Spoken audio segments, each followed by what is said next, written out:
You have heard that it was said, eye for an eye or tooth for tooth. Actually, I don't think you've heard that said, but I'm almost positive that you've heard turn the other cheek.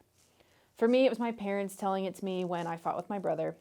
For you, maybe it's your coach or your friends, but it's a pretty common saying these days that basically means don't let it get to you.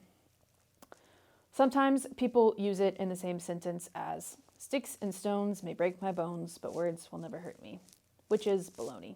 But anyway, I think this is an incorrect interpretation of what Jesus means.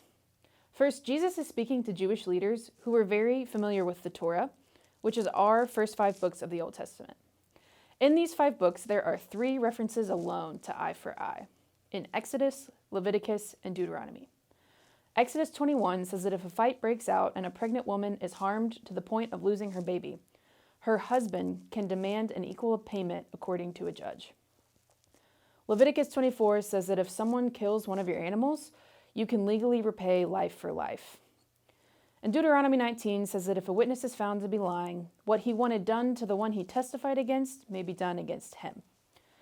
So basically, in all of these situations, the eye for eye law was to allow legal action if someone was harmed, but it was also in place to not allow excessive retaliation. So for example, if a pregnant woman was harmed and lost her baby, her husband couldn't go kill someone. The law was in place to keep order among the people. And Jesus is extending the law even further by saying, there's no need for retaliation.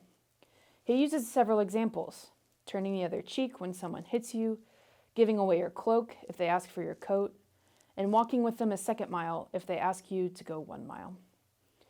The reconfiguration of the law says to show love, kindness, and mercy to those who wrong you. Here's something I don't think Jesus is saying. I don't think Jesus is saying to stay in toxic or abusive relationships.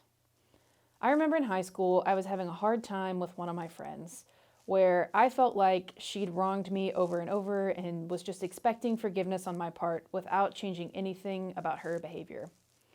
I asked my youth minister at what point turning the other cheek was harmful, because it meant I was getting walked over and continually being hurt.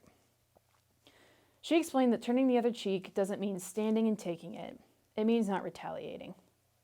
This verse gets taken out of context for so many people, but especially for women or for those in a relationship with a power imbalance.